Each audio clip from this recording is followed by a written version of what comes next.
Welcome to the FMCG guys. I'm Daniel Torres, your co-host. A shout out to our sister podcast in the US, the CPG guys, Shri and Peter, are delivering a bi-weekly show talking about the most relevant topics in omni-channel retail in the US. So I recommend you tune in to them.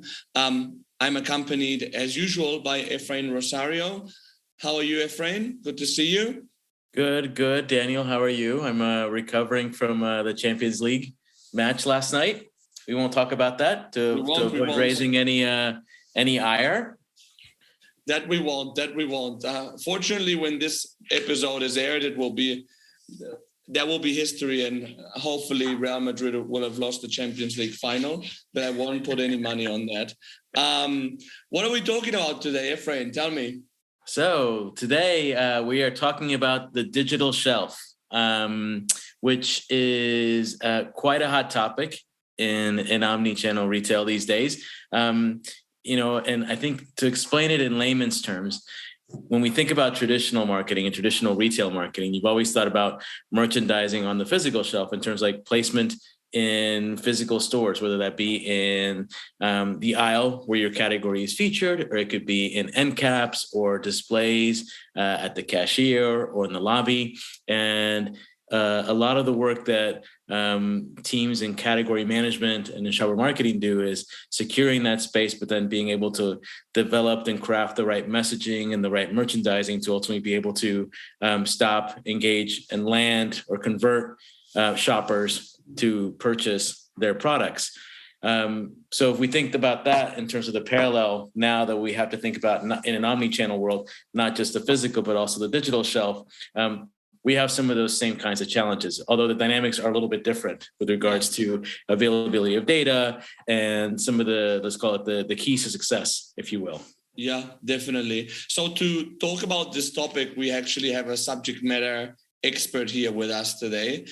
He actually has a very interesting background because he has worked in category management on the brand side in companies like McCormick, and now on the agency side. So I'm sure that he will help us really understand this topic in depth.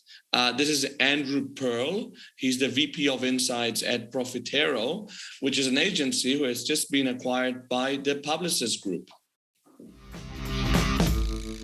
Hi, Andrew. Thanks for joining us. How are you? Hi, Daniel. Hi, Efrain. Yeah, great. Really good. Very, very delighted to have joined you today. So thank you so much for inviting me. It's so fantastic to have an EMEA version of the CPG guys. So thank you so much for setting this up.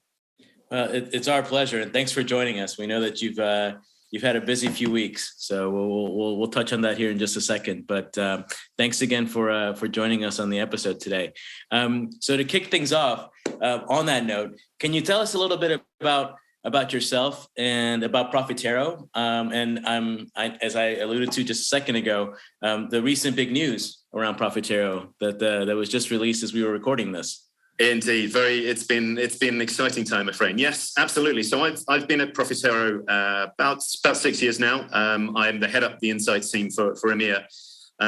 Prior to this, I actually worked most of my time on the FMCG side.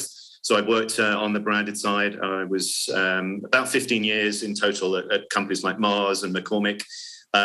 Both working in and then heading up category management and shopper marketing. So I've kind of seen both sides, and it's really interesting to see brand side and agency side. But at Profitero, we are the world's leading digital analytics company. And you kind of say, well, that sounds great. But I think if you tie it back to the offline world, obviously one of the main things is about sort of optimizing your promotions. But if you think about in-store execution, it's generally about those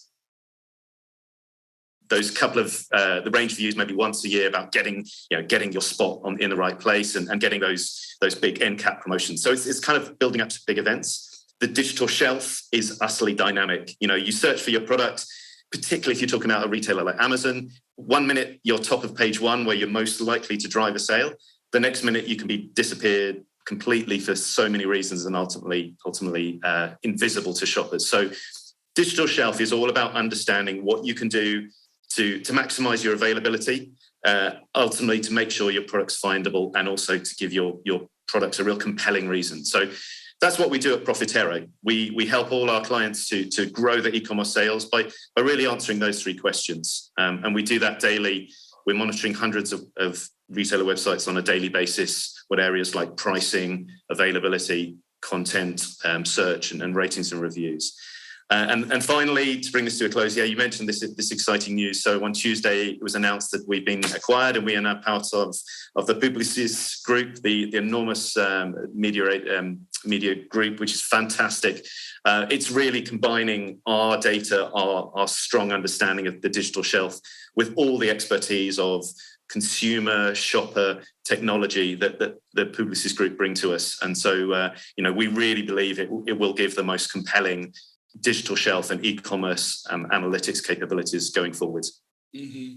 And Andrew, here in the audience, we have quite a wide spectrum of people within the FMCG and retail industry, but some will be, in marketing or in supply chain or in general management. We have a lot of our audience is C-level people that maybe are not in the weeds of the business on the day-to-day. Maybe you can introduce them to the concept of digital shelf from the basics. What is the digital shelf?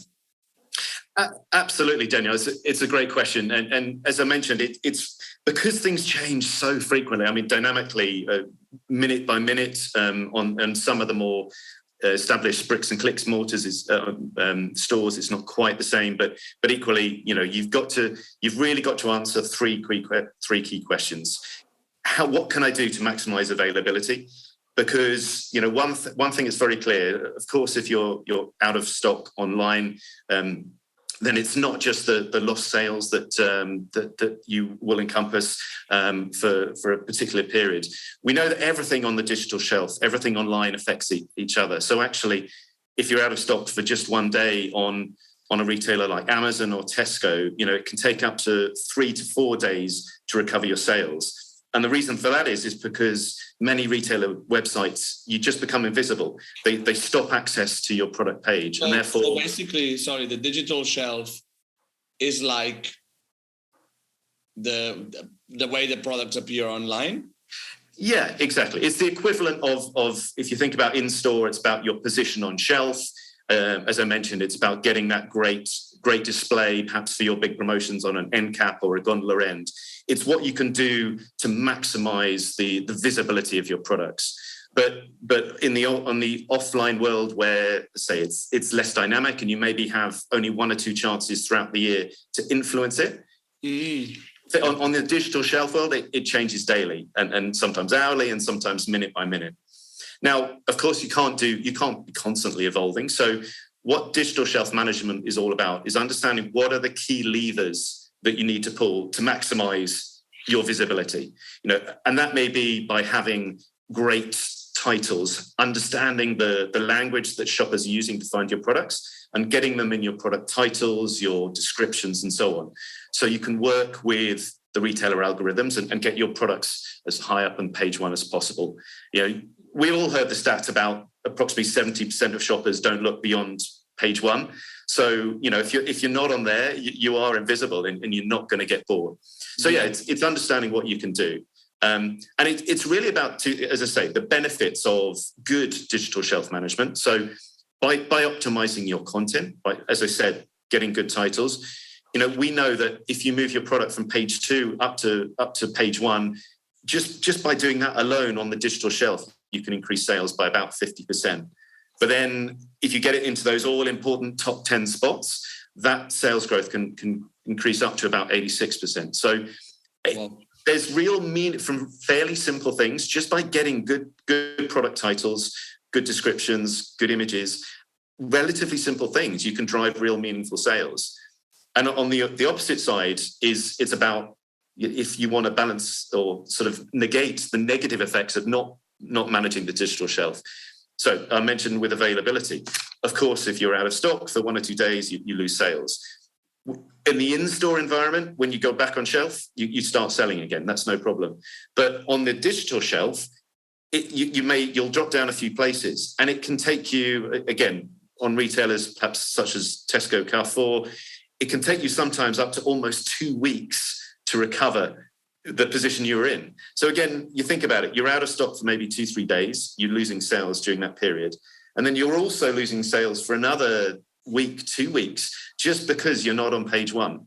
So again, it's really important. And this is where, I guess, this is where Profitero comes in. So we provide daily level data. Again, if you think about the majority of the offline world, with data from like Nielsen, IRI, it's great, but it tends to be on a sort of weekly, monthly basis, where sometimes in arrears. With our data, we check the websites as of this morning, and so it's really live actual data. So you can react very, very quickly. Yeah. And that's so important. And I think that the big change of paradigm here is that traditionally on a physical shelf, really like the positioning of a brand really depended ultimately on the relationship between the brand and the retailer. And now basically what you're telling me is that there's all this data that comes to play, which is basically up for grabs, if you like, that can really like enhance and propel your brand online. No, that it's not really only about the negotiation, but more about its data. That's absolutely spot on, Daniel. Yes, I mean, as you say, if you've got a good category manager, or if you've got a good account manager who's got a great relationship, you can effectively get that space and earn it in store. Online, it's utterly different, and really, it's just about understanding what you can do to influence that. And again, the problem is there are so many things online you can do, and a lot of people just spend a lot of trying different things, and actually you're kind of running around and not really achieving anything. Again, if you use the data to understand what really works. And really important that you test and learn. Try one or two things. Try it on a few priority products. Change your titles. Add a few more images in, and understand that. And that can drive real meaningful growth. And I think the final thing is this data allows us to get to a much greater level of understanding. So, for example, what we can do, and what we've done for many retailers, is kind of reverse engineer this famous search out. Everyone asks about how do search algorithms work, and unless you know it work for the retailers, no one knows for sure. But what we can do is use our data to say, okay, what are the types of content, and by that I mean the length of your product titles, the number of images you've got, whether you've got video, all these kind of things. What are those elements that are very highly correlated to a good search performance? Or if you put it really simply, what do I need to do on Tesco or Carrefour or Auchan or El Corte Inglés or wherever it is to maximize my visibility and make my products easy to find? And that's what having this data allows you to do. So building on that, I know that from when I've seen you present before, or some of the discussions that we've had, you talk about some core areas or some key imperatives for success to win on the digital shelf. And you've alluded to some of these already in terms of always improving your visibility and being available. But then, you also talk about being findable and then ultimately closing the deal and being convincing. Can you share with us a couple of examples with regards to some of the work you've done with retailers and FMCG brands based on delivering on those imperatives? Yeah, absolutely, Efrain. And I think, if you don't mind, if I just take a very quick sort of back step, I think just a couple of things in addition to that are so important. Certainly, digital shelf data is widely available now, and I would say the majority of manufacturers are using it in some process. I think that's great, but it's not the key to success. The key to success also is driving the right structure, first of all, within your business, so that you have the capability to use it. We could talk, there's a whole nother session on what that means and what that looks like. So if you're a starting point, it could be that you just have a unique kind of e-commerce team that reports up to, say, head of sales, head of marketing. And there's a gradual evolution to the most advanced ones, where generally you have an e-commerce representative sort of integrated in every part, so supply chain and marketing. But that's part of the thing. But the other key thing is about having a real owner and a champion for this data in the business. And that's absolutely vital. And we see, Still there are organizations that they're buying the data, but are not really doing that. And it's difficult to then integrate it. And the second thing, before I answer your question, is about setting up those digital shelf KPIs, because again, there's so much data, but you need to really sell it to, as you mentioned, to people who e-commerce isn't a core part of their business. Certainly in FMCG, it may still be around about 5, 6, 7%. And so supply chain heads go, well, that's fine, but I deal in big trucks. I send it to supermarkets and online. It's small orders. It's quick change. It's not the model that we like. But you can use this data as simple KPIs that they can understand and that everyone can buy into. So that was it. I guess a couple of things you mentioned about. About the things that we've done. So number one is availability. I've already talked about that. I think the key thing is just about understanding, using the daily data. And actually, sometimes it helps in those difficult decisions. The key question is what you should do with it. So I think showing the impact that being out of stock online can have. And also, if you think now that nearly about 2/3 of all our decisions are driven in some way by online, by people doing research, checking prices, whatever it is. So it's about getting that mentality in the business, showing that, in online, out of stock means an extended period, and it will affect your offline sales as well. From a findability point of view, again, it's all about understanding those few key metrics. So we actually worked, it goes back about 3-4 years ago now, with the first time with a global sportswear brand and this was just on a website in Germany. They're really struggling, really understanding that they didn't have a good share of page one. So you talk about KPIs, that's probably one of the most important. For a few, the most important search terms, the language your shoppers are using, what's my share of page one? And we work with them, we help them understand, okay, on that website, what are the key drivers? And we saw it was really more than anything else. It was a very simple website. It's all just about having the right keyword in their title. Now it sounds so basic and simple, but for a lot of retailers, that's what it is. Amazon is more complex, and there are so many other, but for majority of sales in FMCG, a lot of the retailers are quite basic. It's just about having the right title. So they made sure for all of their products, they assessed what was the most important word they should add in, and they went about doing that. And kind of a sort of a pre and post 4 weeks, they saw a 20% increase in visits to their product pages, and then a 30% increase in sales. And that's all just from adding in a few keywords. But on top of that, they then increased, they made sure that for that particular retailer, whenever they launch a new product, they make sure they have the right title. So they're prolonging it going forward. Yeah, so they were able to drive, like you said, findability and conversion, just by making that's relatively simple change in terms of improving their keywords. Absolutely. And that's a simple thing. When we talk about conversion, particularly, I appreciate for perhaps many of your listeners, Amazon is less important, but certainly in certain FMCG categories like alcoholic beverages, is certainly a big area. I know a point of view, Ephraim, but again, it's one of those few levers. So what we always try and do is prioritize, because there are so many things you can do. We know from our research that the biggest driver of conversion and sales online, and particularly on Amazon, is adding in videos.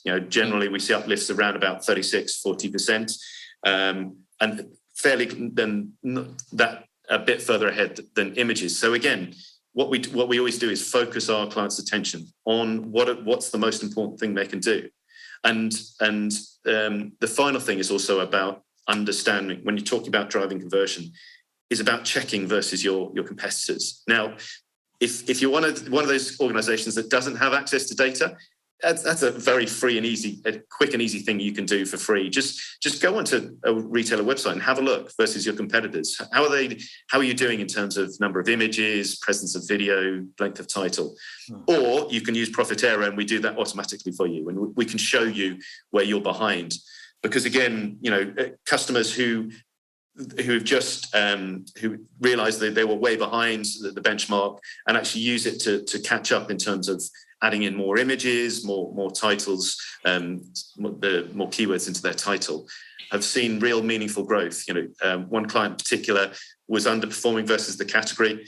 They increased their benchmarks, and then over the next 6 months, they were sort of outperforming by about 30-40%. So again, all of this, I know it's easy for me to say, just add in some more images and videos, but in versus a huge investment for, like, say, a gondola end or an end cap, this is relatively low investment and relatively simple, but can actually drive some real meaningful uplifts. And with this whole change of paradigm, I mean, how do you think traditional FMCG marketers can adapt to this new reality? Yeah, it's a great question. I think where the ones that we see winning the most is where they're driving kind of almost this embedded organization. So, when you're talking about, of course, when you're talking about launching new products, you think about the online impact. So, you're launching it with trying to effectively get a fast start, and marketers very much tuned into, actually, online is a great way to give my products a fast start and to drive in store. So think about, as part of the launch campaign, what do I need to do? Maybe unique imagery. Have I got, first of all, have I got the right packaging, the right format for the online position?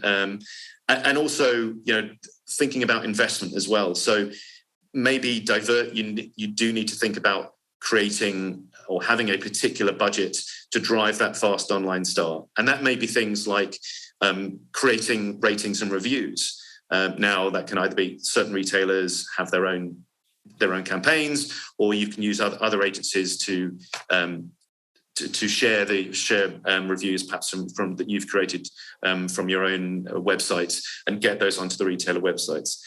Same things like just buying some early position on top of page one through sponsorship. Again, it's a good short-term piece. It's not something you should rely on longer term, but about having that budget. And I think it's just using the data to making the marketing colleagues aware of the impact the online sales have. So, if you see you get some negative reviews, actually that can affect your offline sales as well. So getting them aligned, getting them embedded as part of the thing, part of the overall process. And making sure that you're not just focusing about a fast start in store with some great in-store shopper marketing execution. You're also really thinking about the online world. Because the good news is, a short-term sponsorship in versus a large in-store marketing campaign, it's much lower. It generally costs, but it can have a significant impact too.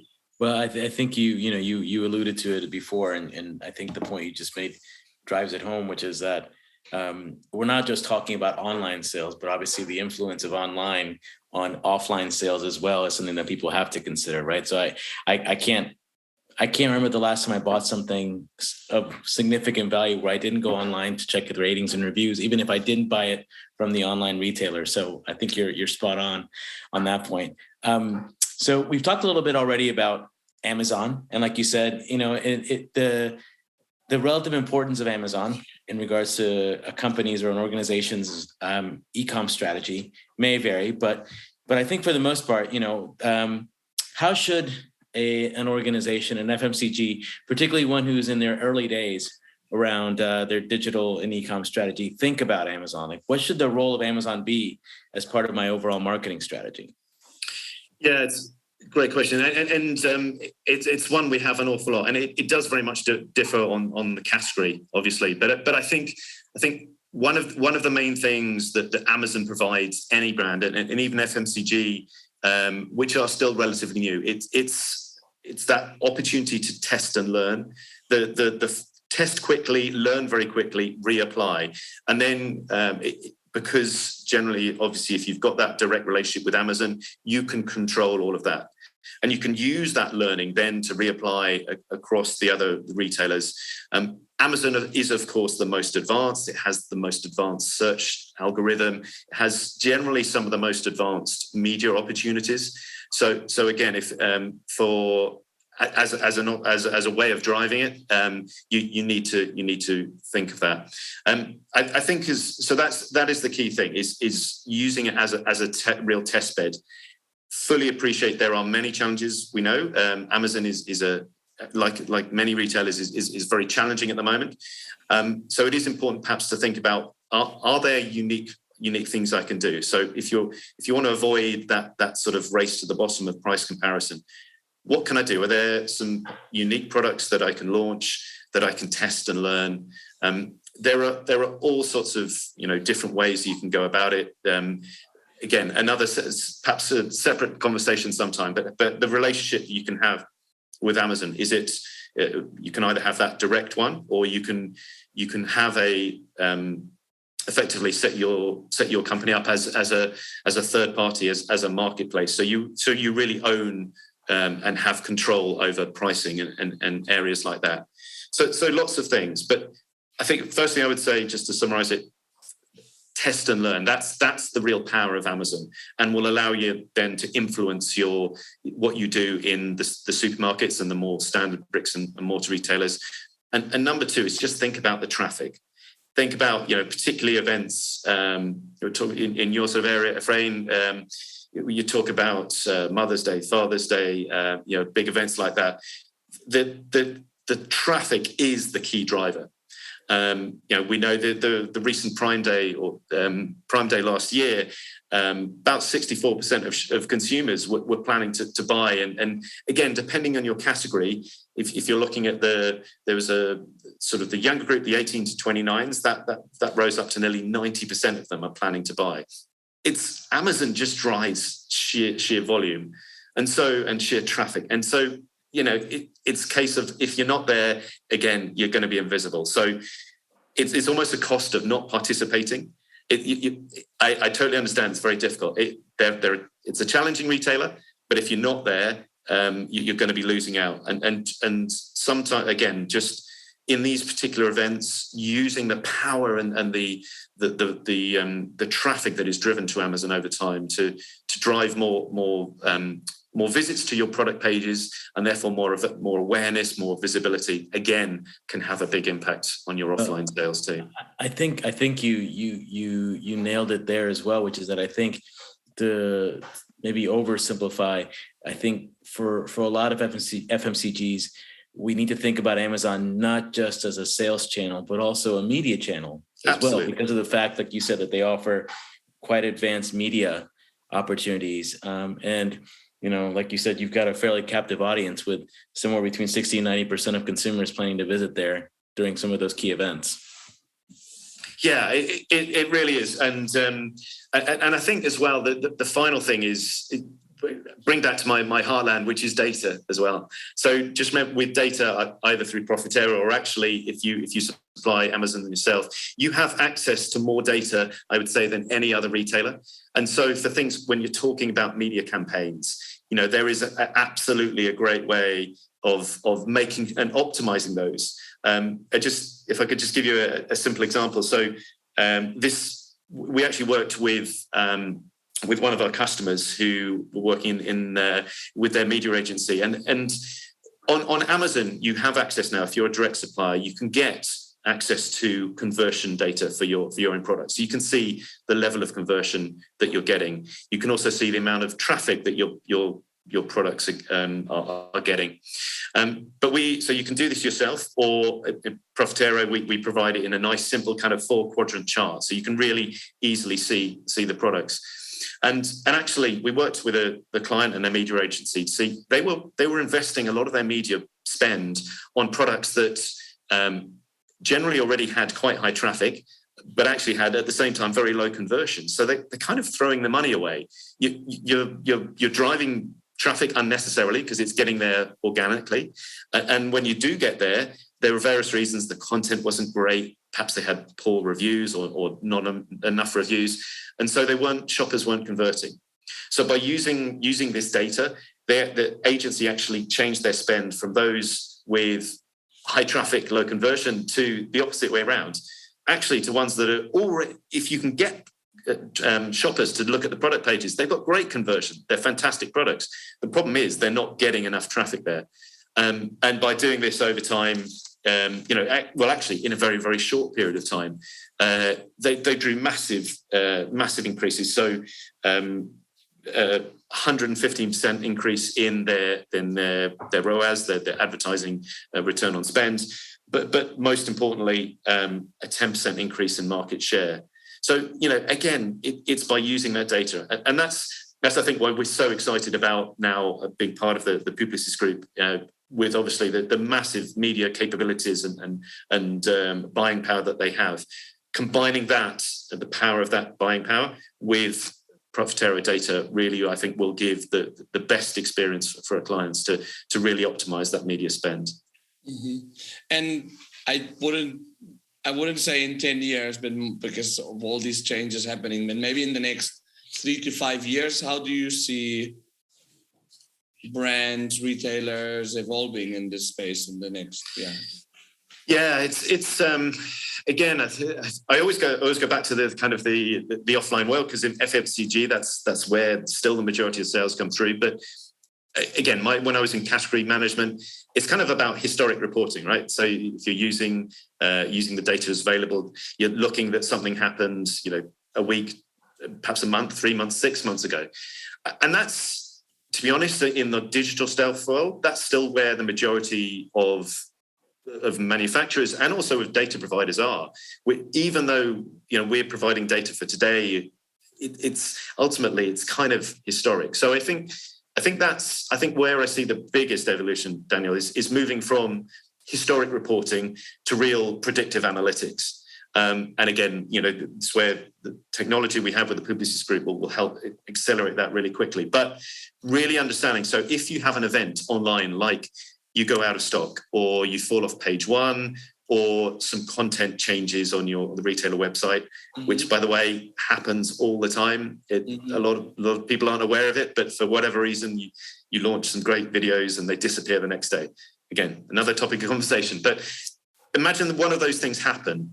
What do you do? And so rather than just going, okay, a week ago, this happened and my impact was this, what we'll be able to say is, okay, this has happened as of today, and this is what you need to do. This is the action you need to take, and this is the impact it will have. And more than that, with availability and future forecasting, actually looking at stock levels that we can have online and really being able to be more predictive about it. So I think that's going to be the biggest change, moving from historical reporting to genuine predictive analytics, so that brand owners like Efrain and can really start to think, okay, I can plan out with much greater granularity for big events in the future, but also just for maximizing my daily, weekly sales, and that I think will be is coming in the next sort of 6-12 months. But I think there will be a few. At the moment, we'd say probably less than 10% of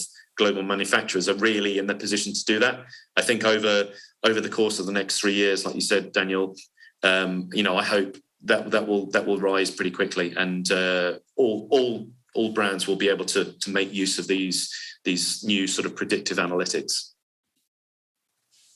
So,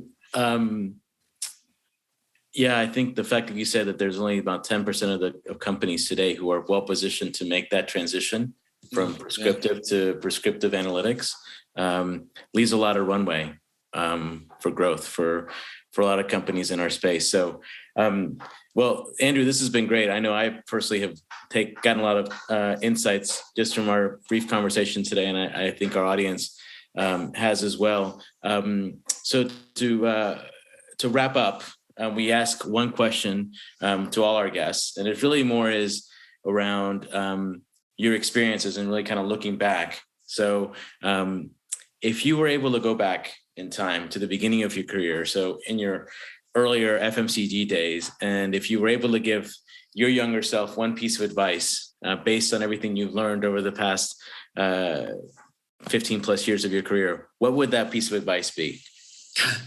It's a great question. So many things. I look back my younger self. I think to be honest, Efrain, that one of the key things is just to grasp any opportunity that comes up. Really, I think when I look how my career evolved. Started off as a category manager for Mars, and that involved then leading a team and then taking on shopper marketing, and then suddenly discovering this whole thing of e-commerce.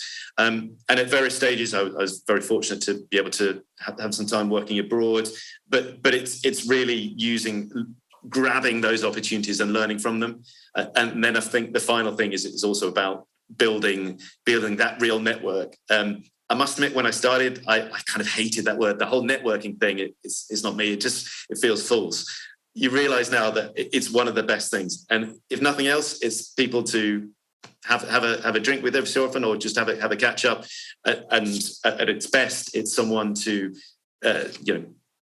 share ideas with, get help, get advice. And so really do start that from an early age in your career. Don't wait until I'll do that when I'm a more senior. Start it now. Build up that network, and really, as I say, you do use that because it can be really helpful at various times in your career. This was Andrew Pearl, VP of Insights at Profitero, now a Publicis Group company, as we've heard. Ephraim, what were your top takeaways from this conversation? Quite a few. I always enjoy talking with Andrew and learning from him. I think for me, what comes to mind is I like how he's able to, in essence, distill one of the keys to success for a brand to win on the digital shelf being about be available, be findable, and be convincing. So ultimately, what are you doing to make sure that you're always in stock? What are you doing to make sure that consumers or shoppers can find your brands, whether it be through search or whether it be through the homepage or your product detail page? And then ultimately, what are you doing in terms of being able to convert those shoppers into buyers? So for me, I thought that was really, really important. A very simple, easy way to understand what do you need to do, at least initially, in terms of being able to win on the digital shelf. I also enjoyed our conversation around Amazon and really understanding what is the role of Amazon, right? So obviously, as consumers, we're all well aware, or shoppers, we're all well aware of who Amazon is and the role it plays in our daily lives. But I think, for a lot of FMCGs, particularly those who are new to the digital shelf, it's trying to figure out, well, what is Amazon's role in my marketing strategy? And to me, what I heard from Andrew is that it's both a sales channel and a media channel because of the advanced media opportunities that it offers. But it's also a great place to test and learn, right? So if you've got something that where I say for traditionally you may have used research to, and had to spend a few months to solicit consumer feedback on a topic. Amazon offers you a great opportunity to, in essence, put it out in the marketplace and get some pretty much immediate feedback from real live shoppers on whether it's successful or not. And then last but not least, I think his points around building capability to use the data effectively, the increasing amount of data that's available, and really setting up the right metrics so that once you have those resources identified inside your own company, they're able to interpret that data effectively and put it into action. I think, that's a good learning both for digital and physical shelf practitioners. Yeah, absolutely. I also thought it was interesting, the change of paradigm from, the pure negotiation between the retailer and the brand to there's all this now gray space that brands can really capture to make their brand more visible online, which wasn't a possibility before. Absolutely. And I think he also made an interesting point when he talked about where things were going, right? Mm-hmm. And how their recent acquisition by Publicis opens up a whole world of opportunity for them in terms of being able to use the copious amounts of data that they have. Yeah, absolutely. And finally, I think that we did well to ask him about the future, because I like the fact that he said that things are going to evolve more and more from historical data to predictive analytics, which is going to be also, I think, an interesting evolution. Absolutely. And I think, we'll be sure to put the Andrew's contact information on LinkedIn in the liner notes, as well as the website for those who want to find out more about Profitero and the services they offer. Yeah, absolutely. So if you want to contact Andrew, we'll add his LinkedIn. Feel free to get in touch. And yeah, again, thanks to our listeners for joining us. Once again, remember, we're also very available for feedback, suggestions. You can contact us via LinkedIn on our personal profiles or via our website. There's a place where you can actually get in touch with us, and we will respond. And we'll see you in the next episode of the show. Have a great day.